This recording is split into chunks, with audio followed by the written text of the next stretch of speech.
What's up, my wizards? It's Dev from Mtg. We like magic, and Merry Christmas to you. Happy Hanukkah, Happy Kwanzaa, however you celebrate love. I love you for it. I'm going to show you some love today by giving you something that you've been asking me to do again for a really long time. Here's 5 more standard Pauper decks.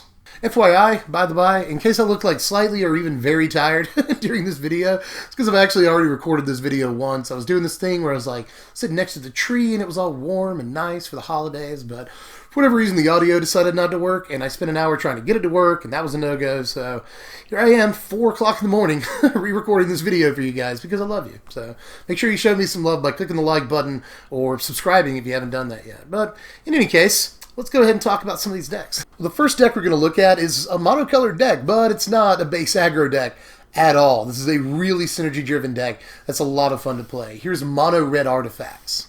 This deck is essentially built around the Gruesome Twosome, Reckless Fireweaver, and Firebrand Archer, which are both somehow common for some reason. It's crazy. It definitely gives us an awesome avenue to go with a Mono Red Pauper deck, even with just standard cards. And we've got a lot of really good artifacts we can use, even at just the common rarity in this deck. Like Renegade Map even is an embarrassingly good common artifact in this list. You know, it just kind of does everything we want it to do. It's really, really low cost, just 1 mana. It thins our deck. It lowers our land count in a deck that already has a really low curve. It helps us, improvise in an early Sweatworks Brawler, and it'll make Fireweaver and Archer hit. The card just does everything. We also get Implement of Combustion and Fireforger's Puzzleknot. I really like both of these cards in this list a lot, y'all. Like, they're just kind of versatile for low-cost artifacts that don't appear to do much, They pile on some incremental damage, that's pretty cool, but Puzzleknot can be, creature removal sometimes against 1-toughness creatures. That's pretty relevant, especially when you're playing all these decks against one another. Just that'll remove a lot of creatures in this little mini meta that we're in. And Implement of Combustion draws cards. That is always good in every situation, And people will all have forgotten Pharaohs right there, and this is actually not the last time we'll see this card today. It's surprisingly effective in a deck with deserts. And even if it doesn't have deserts to turn on the ping, it's still just a really cheap blocker. It's awesome. In this little mini meta, it'll block like almost anything and survive. That's awesome. And it's just 2 mana for that. That's cool. To have a decent blocker for 2 mana that stays out most of the game, that's good. But as soon as you get a desert, it becomes a clock. And that's sweet, especially combined with all the other incremental damage that we're doing in the deck. Don't let me leave Aether Chaser out of the conversation either. We've got 16 artifacts and 4 Aether Chasers, so it's like running 20 artifacts in the deck, but this guy's value can't be denied even without the artifact synergy for a common. This guy's great. 2 mana, 2 power creature, that's always at least on curve, that's fine. He's got a keyword ability, which is, first strike is surprisingly relevant a lot, so don't discount the first strike. And he can make a 3rd point of power, and I guess a 2nd point of toughness, but a 3rd point of power is really, really sweet too, all for just 2 mana on a common. And there's also the Sweatworks Brawler. Briefly mentioned her earlier, but Sweatworks Brawler is just insane. We can play this for 1 red mana very, very often, and it's a 3/3. That's a wild Cradle. That is an insane investment. And there's some removal in the deck. Got to play some of that, But Shock pulls double duty as both removal and reach. This card sees play in standard at large already, like kind of a fair amount of play. So definitely going to play it here. If you're playing all these decks against one another, this is actually just 1 mana removal against a lot of creatures that you're going to come up against. So that's always a good deal. There's also Welding Sparks, which doesn't look like much, but again, 20 artifacts essentially in this deck, so this card can just be removal that does like 6 or 7 damage and can kill anything that we come up against. And here's the lands right here. We've got 9 different deserts to make Wall of Forgotten Pharaohs pop off, but these deserts are fine anyway. Sunscorched Desert is even more incremental damage that we can pile on. Cradle of the Accursed can sometimes be a creature, that's fine. And then Desert of the Fervent is card draw when we draw it late and we want to just filter. Overall, this deck is super fun to play. Lots and lots of synergy in this thing. And yeah, it needs to get the right pieces to work, and it's got to keep those pieces out. But again, in this little standard Pauper format that we're doing right here, the deck can actually keep its pieces out relatively easily. And it does run out of gas like any mono red deck, but unlike mono red aggro, when it runs out of gas, provided that it's got a couple of things set up, Fireweaver and Archer, whatever, it top decks really, really well, unlike most aggro decks. So give this thing a shot. It's only like $4 right now, and it's a lot of fun to play. But on to deck number 2, and we're just going to do a white weenie deck for number 2, a storied deck in Magic history, if you want to look at it that way. It may just be a monocolored aggro deck, but right now, even at just the common rarity, white has a bunch of stacked creatures, and it can put together an awesome curve. So let's take a look at this thing. First of all, Fanbearer is super good. I have talked this card up a couple of times on this channel by now, and I'm not going to stop now. Can't stop, won't stop. Fanbearer is better than you think it is. I promise. It's a 1-drop that has relevance on like turn 7 or 8 because it's just like a Maze of Ith. And that's actually really, really, really useful on just a 1-drop creature. There's also Sacred Cat. This definitely sees enough play in Standard to make it into a standard Pauper white deck, Not definitely, in terms of sheer power, not the best 1-drop in the world, but it comes back. That's surprisingly incredible a lot of the time. I was going to say surprisingly relevant, but surprisingly incredible a lot of the time. The fact that you can embalm this, blocks at least twice, gains some life for you in the process, and does chip damage too in the early game. Sacred Cat is actually insane. But if you liked our 1-drops, what do you get a load of our 2-drops? There's a lot of power even in Pauper, in white, at 2-drops. Starting with Gustwalker, which is just crazy. This is essentially a 2-mana 3/3 flyer that can swing every other turn, and I am more than fine with that. The rate is very real and just undeniable on Gustwalker. The card is good. There's also Oketra's Avenger, which does a pretty good impression of a Dante Vanguard. It's not quite a Dante Vanguard, but it's still a 2-mana 3/1 that's really, really tough for them to deal with in combat. And I will take that. A 2-mana 3/1's good enough, but when you give it the ability to essentially stick around when your opponent doesn't want it to, that is fantastic. There's also Bishop's Soldier, which we'll just play a 3 of here. I really wanted another 2-drop. I wanted to play at least 11 2-drops. We're an aggro deck. If we don't get on board in the first couple of turns, we're in a lot of trouble. So I wanted to make sure we got that 2-drop as often as possible. So Bishop's Soldier is in, and it's good. It's a 2-mana 2/2 lifelink. That keyword ability is really good for gaining you some life on blocks, keeping you in the game. Or sometimes you can just swing in, deal 2 damage to them, and gain 2. That's a 4-point life swing, You're going in the right direction if you're doing that. But if you thought our 2-drops were crazy, seriously, our 3-drops are really good too. There's just a lot of power in Pauper at white, all up and down the curve, and our 3-drops are no exception. Starting with Territorial Hammerskull. This card is, the sauce in Ixalan Limited. It's one of the best cards in white in Ixalan Limited. It makes the transition here really, really well. Having essentially a Master of Diversion is just crazy in an aggro deck. It almost always is. Tapping down their best dude and swinging in with whatever you want to. It is good, period. So Territorial Hammerskull gets all 4 slots. And Legion Conquistador essentially has to get all 4 slots because that's the way it's designed, but this is essentially just card advantage. This is card advantage on a body. A 2/2 body that lets you draw, quote-unquote, 3 cards is great. We're not talking about how good that is enough, Especially if you're playing these decks against one another. Removal's at a premium. Nobody's going to have enough of it. So essentially getting 8 power for your 3 mana, or, you get 2 power for your 3 mana, but you get to tutor up 6 more power, is going to be so hard for almost anybody to deal with. Legion Conquistador is a standout card.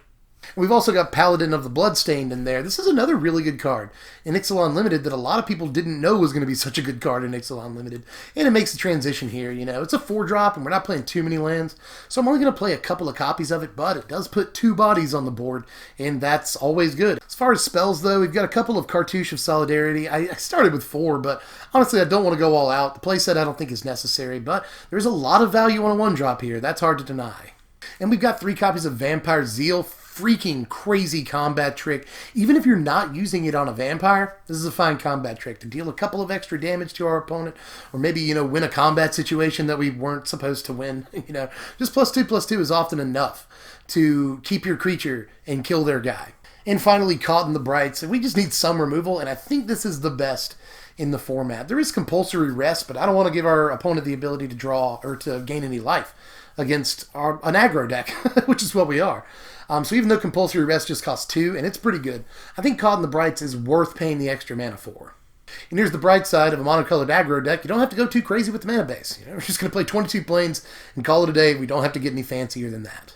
The reason this deck, which is sort of just a mono-white aggro deck, whatever, the reason it made the cut is because it's so solid. And that's because, again, it's just got really solid options all up and down the curve. We put together at least a more than workable standard deck, or aggro deck here. So try this thing out, too. It'll actually impress you sometimes. But deck number 3 is one of my favorite decks of the day. I actually planned on this being like a 4-shiz, full-on deck tech for a long time, but decided that it translated really well into Pauper, so I went ahead and made it part of the just Pauper, video. But for a long time, I wanted to devote a whole thing to this because I love this deck so much. But here's Green-Red Hunters. Now, the namesake of the deck is that 4 copies of Suncrown Hunters you see there at the very top. This is just a hilarious card to me. You know, we can shock it, we can do whatever to it, just hit it for 1 damage sometimes, and essentially bolt the opponent in the face. You know, this is great reach sometimes, and it attacks really well, especially in the standard Pauper format. You know, this is one of the biggest creatures in any of the decks that I'll show you today. This is a 5 power thing, you guys, so it attacks really favorably and can just deal like 6, 9 damage sometimes over the course of the game, even without ever attacking. Like, Suncrown Hunters is not the best card in the world, but if you're trying to break it, there's definitely ways to do it, like all of this burn we're playing. First of all, Shock and Magma Spray are just even better than they usually are, you know, in this list, because both of them can hit Suncrown Hunters without killing it, and essentially bolt your opponent in the face. You can convert these to a lightning bolt, 1 mana for 3 damage. That's pretty cool, but they can also blow away little dudes. That's cool too. There's just a lot of versatility, and if you don't have a Hunters out and you want to hit your opponent in the face, Shock can do that for you. There's also Chandra's Pyrohelix. Now, this is a hilarious card. You know, you can hit your Suncrown Hunters for 1 and essentially bolt your opponent in the face, but then also take that other point of damage and direct it right at your opponent, dealing 4 for 2. That's not too bad. Or you can kill one of their 1 toughness guys. If you don't have a Hunter out, you can hit your opponent, kill a 1 toughness guy.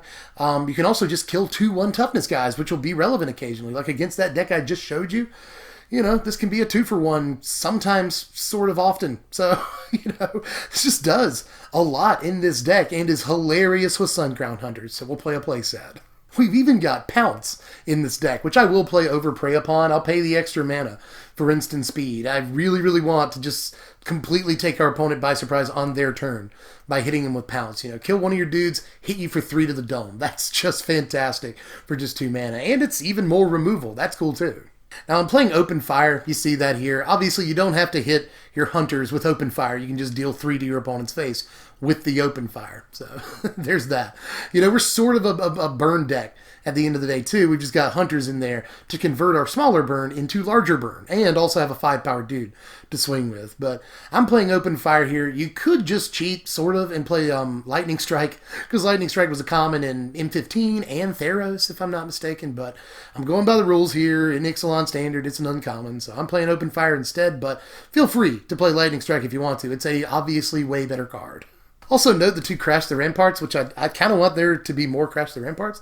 This card is really good in this deck. You know, we're playing a couple of smaller dudes in here, so Crash the Ramparts can make them really big, give them tramples, you know, get through for a lot of damage when our opponent really doesn't expect that. But it's great with Suncrown Hunters too, you know. Swings through, much bigger than it's supposed to be with trample, does a bunch of damage to the opponent. Sometimes your opponent will try to block it or double block it or even triple block it to make sure that it dies. Well, you can just Crash the Ramparts and suddenly you kill like 1 or 2 of their dudes and you hit them for 3 to the face and you trample through for some damage. Just Crash the Ramparts can be really broken in some very specific situations with Suncrown Hunters.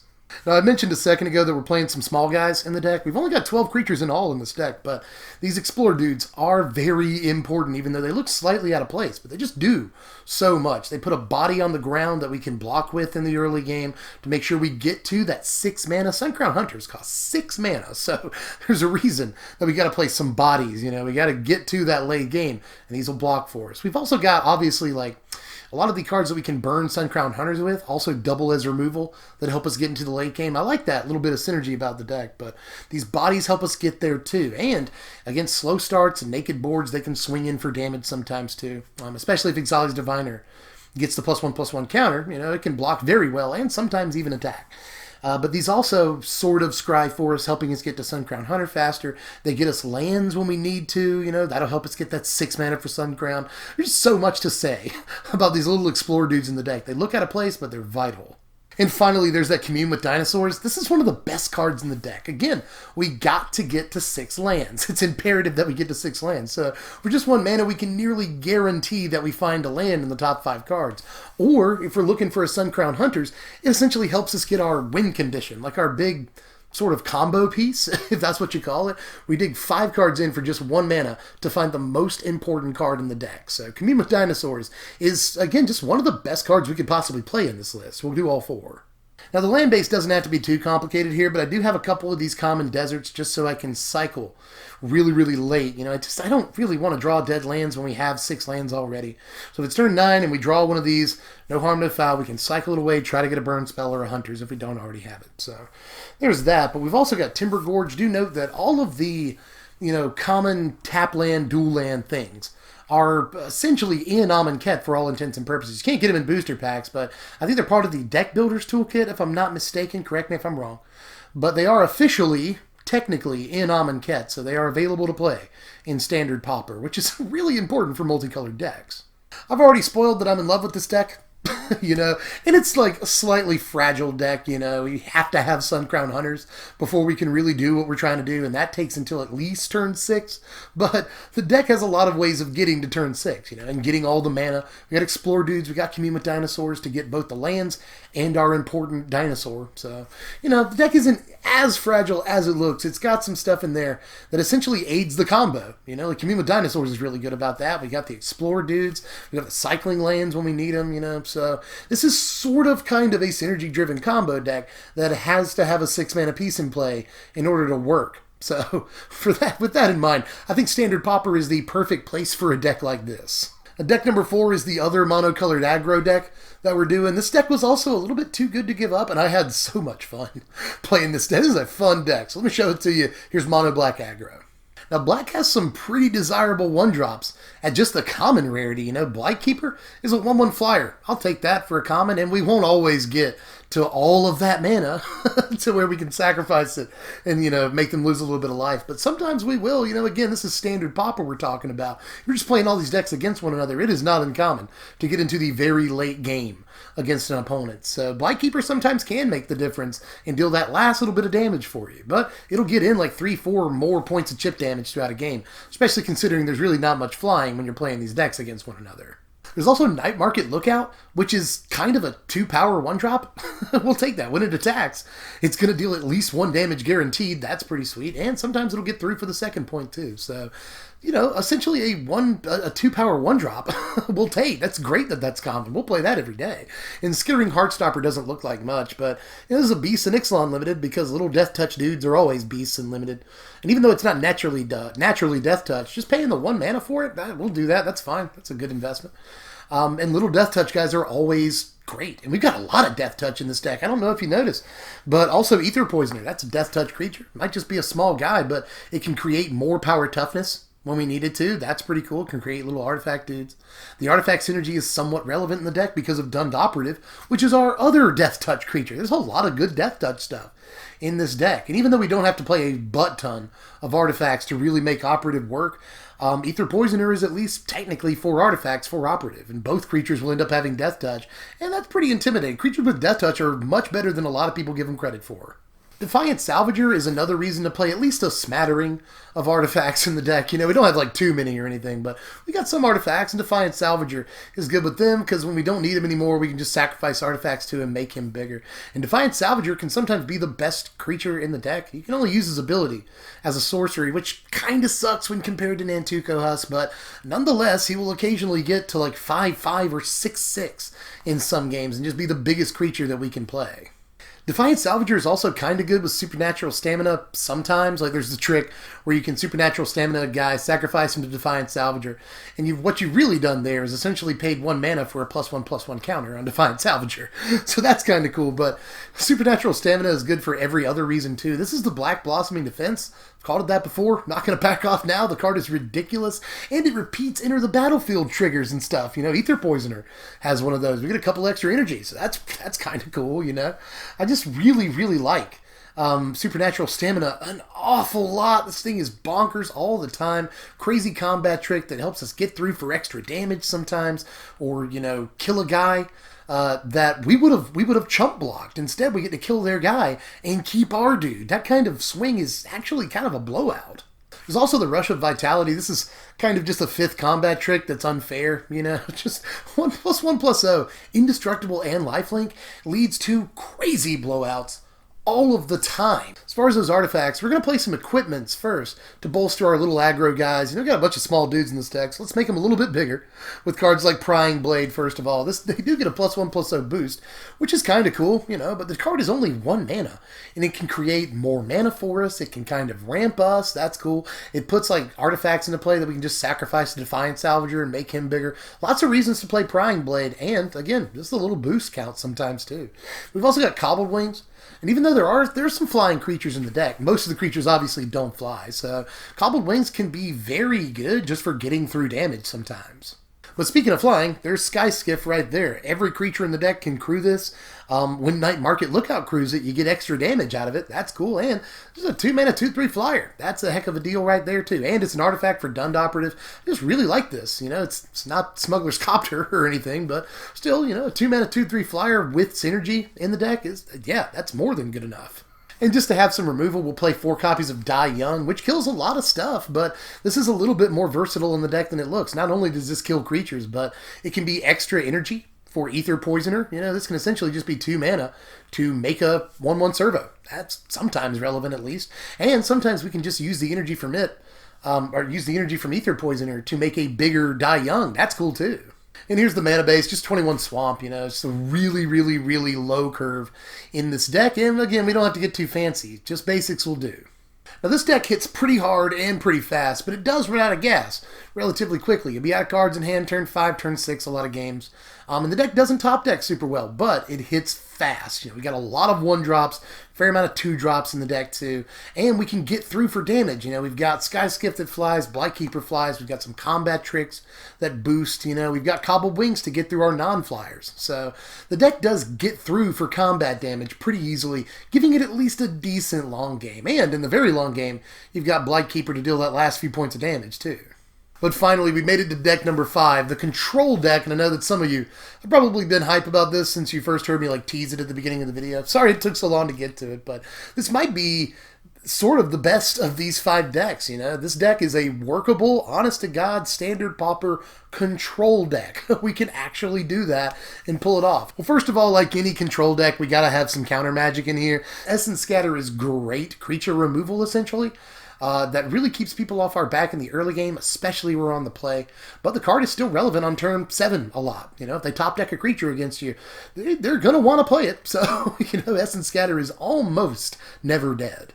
There's also the 1 copy of Negate in the deck. We don't have to worry about too much non-creature stuff if we're just running these decks up against one another.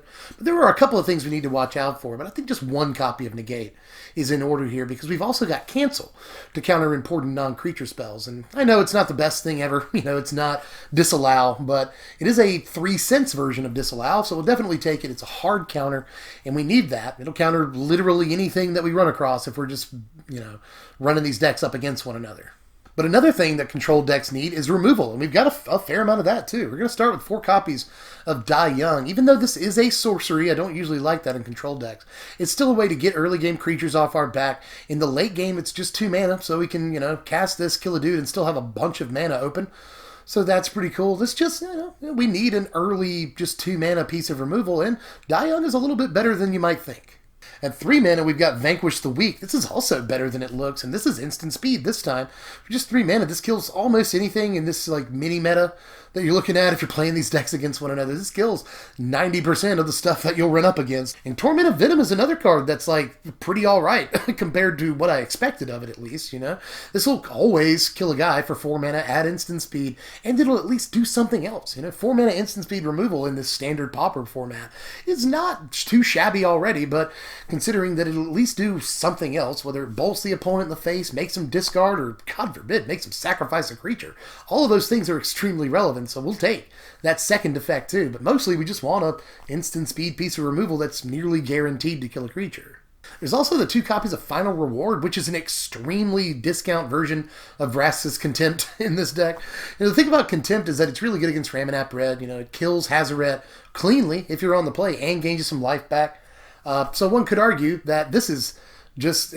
like, it doesn't translate to standard whatsoever, but if you don't have Vraska's Contempt and you're looking for budget options, I actually really like this card. It's just clean, exile, splashable, instant speed removal, and 5 mana is an awful lot. But again, in this little mini format that we're playing here, that's actually a pretty good deal. And one of the other things that control decks need to do, a lot of stuff control decks need to do, but one of the other most important things for a control deck to do is draw cards. For that, we've got Opt, all 4 copies of that, the most expensive card that we're playing with in any 5 of these decks. But you know the control deck's always got to be the most expensive one. That's just how things shake out.